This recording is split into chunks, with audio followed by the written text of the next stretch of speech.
notre nourriture terrestre qui est périssable, mais qui est vraie parce que cette nourriture-là nous donne la force. Nous avons la force maintenant de écouter ta parole. Béni sois-tu notre Père, conduis-nous toujours par ton esprit, car nous en avons besoin. Dans le nom de Jésus, ton Fils, nous te prions. Amen. Bien-aimés, cet après-midi, nous allons, avant la méditation, nous allons donner quelques mots sur l'usage ou l'utilisation de notre pain du jour pour notre lecteur. Ce petit bouquet, on peut l'appeler, comme le nom l'indique, le pain du jour. Parce qu'il est question de la parole de Dieu qui est comparable au pain et que nous devons manger chaque jour. Il est appelé aussi les lecteurs de la Bible. C'est pour montrer que tel est celui qui aime et lit la Bible. Comment l'utiliser? Rapidement, nous pouvons commencer à montrer ce que nous ne pouvons pas faire de ces documents. Ce document a été écrit par plusieurs. Nous avons dans la salle notre frère Gaston, notre frère pasteur José, pasteur Célestin et pasteur José. Il y en a deux, José d'ici et José de là-bas. Alors, il y a encore beaucoup d'autres. Ce qui fait que ce livre, c'est notre livre. C'est notre livre. Parce que nous écrivons, pas seulement pour ceux, par exemple, d'Afrique qui lisent, que ceux d'Afrique qui lisent, ou ceux d'Europe lisent, mais aussi pour nous-mêmes. Pour nous qui sommes à Ottawa, nous qui sommes aux États-Unis ou en Europe, nous puissions vraiment bénéficier de ce petit livre. Alors, ces petits livrets ne remplacent pas la Bible. Ne remplacent pas la Bible. Ce sont des commentaires. Je lis le passage du jour et je réfléchis là-dessus, je médite sur ce que j'ai lu. Après, je complète ma lecture ou ma compréhension de ce que les autres qui ont lu avant moi ont écrit. Donc, c'est un complément.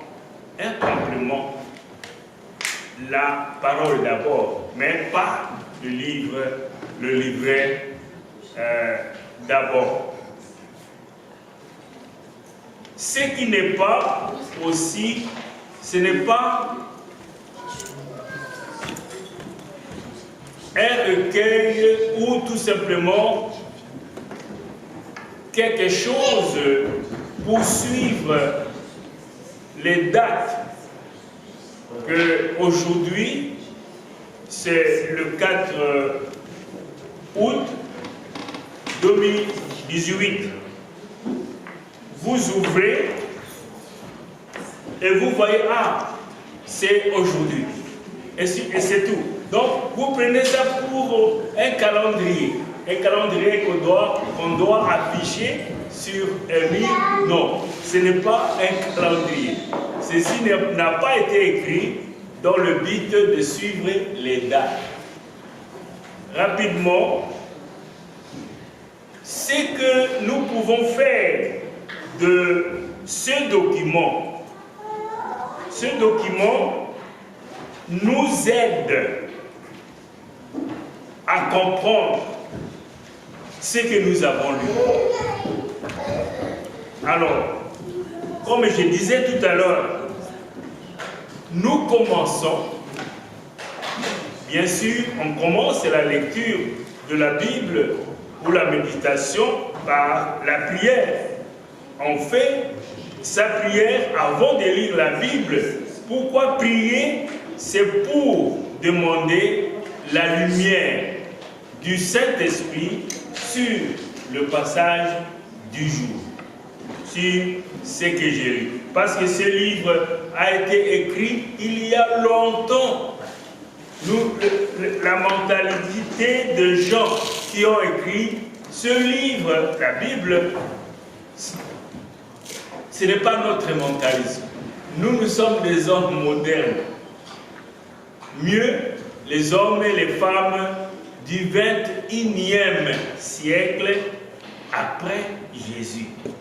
Alors, pour comprendre ce que ceux du 20e siècle, même du 1er siècle de notre ère, ont écrit, nous avons besoin de la lumière en provenance du Saint-Esprit. C'est pourquoi nous prions. Alors, après la prière, vient la lecture et la méditation. En un mot, la méditation, c'est lorsque nous réfléchissons sur ce que nous avons lu. Nous avons lu un passage du début à la fin, c'est-à-dire du premier verset jusqu'au verset, par exemple, 10, là où ceux qui ont fait des commentaires ont montré la fin du passage. Alors, nous faisons la réflexion ou la méditation. La méditation du passage, c'est lorsque nous venons pour demander au Seigneur de nous donner quelque chose pour ce jour. Qu'est-ce que le Seigneur veut que nous fassions? Que je fasse, moi qui lis. Alors, l'Esprit nous montre. L'Esprit nous montre. Parfois, il faut avouer, nous ne pouvons pas vraiment prétendre comprendre ce que nous lisons. Oui, c'est vrai. Nous ne pouvons pas comprendre, prétendre comprendre. Je comprends tout. Non. C'est la parole de Dieu.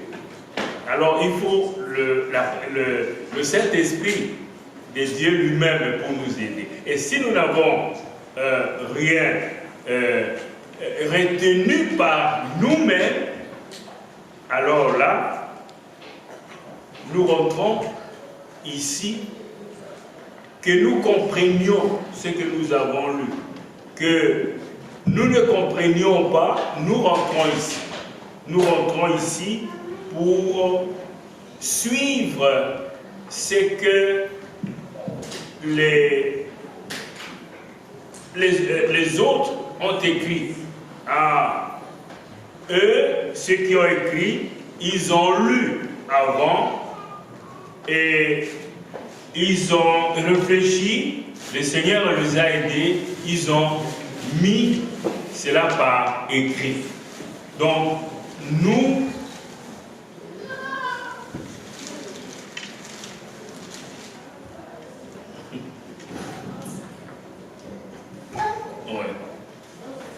alors, nous lisons nous réfléchissons avec ceux qui ont fait des commentaires et après cela, nous prions toujours.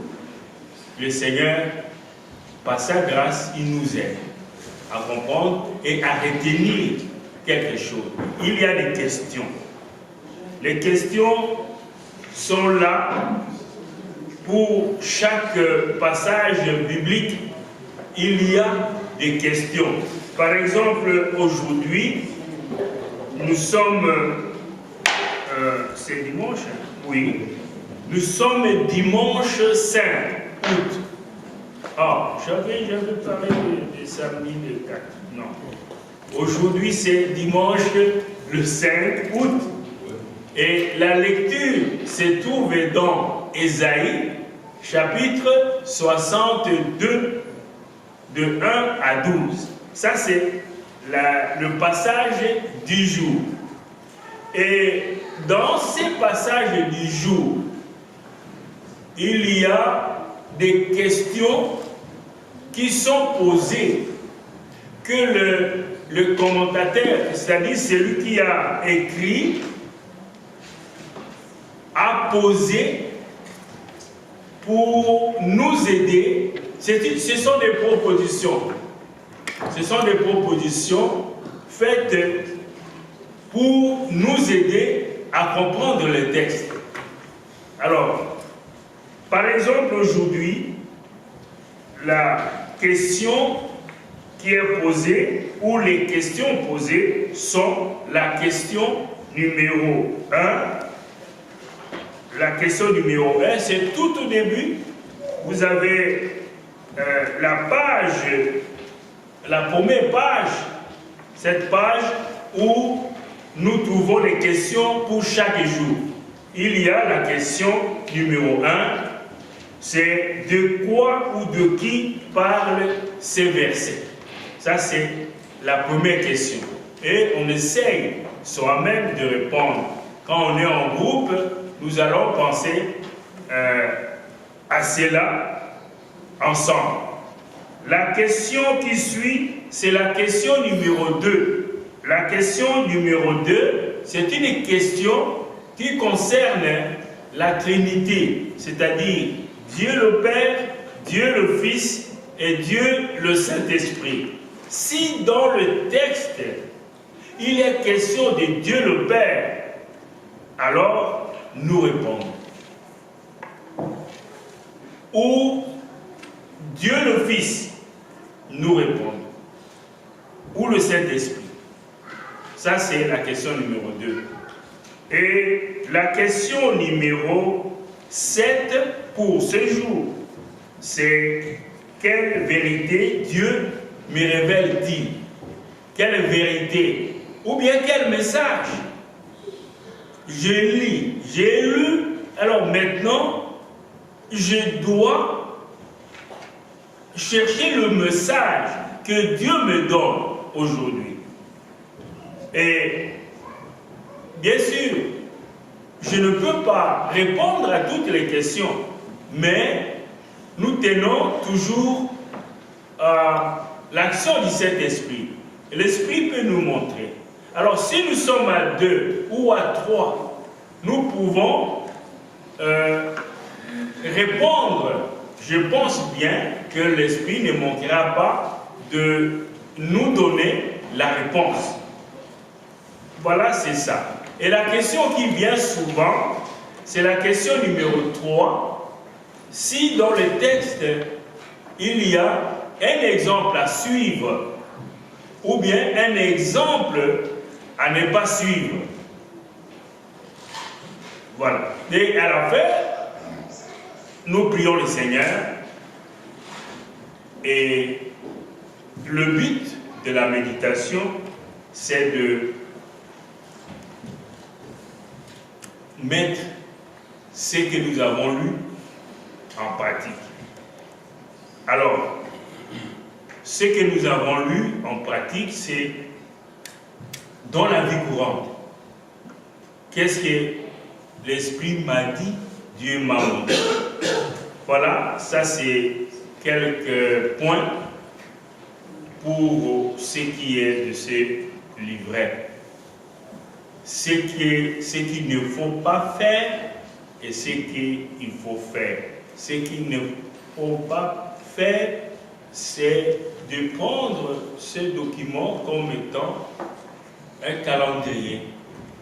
Ou bien on le prend, on le met dans une armoire ou dans le rayon de votre bibliothèque et ça reste là, vous ne faites rien. Donc, il est là, c'est pour qu'il soit utilisé. Et au besoin, pas même au besoin, il faut mettre ce document avec la Bible que vous utilisez. C'est ça, c'est ce qu'il faut faire. Voilà, bien aimé, ce que nous avions à communiquer sur le lecteur ou le pain du jour.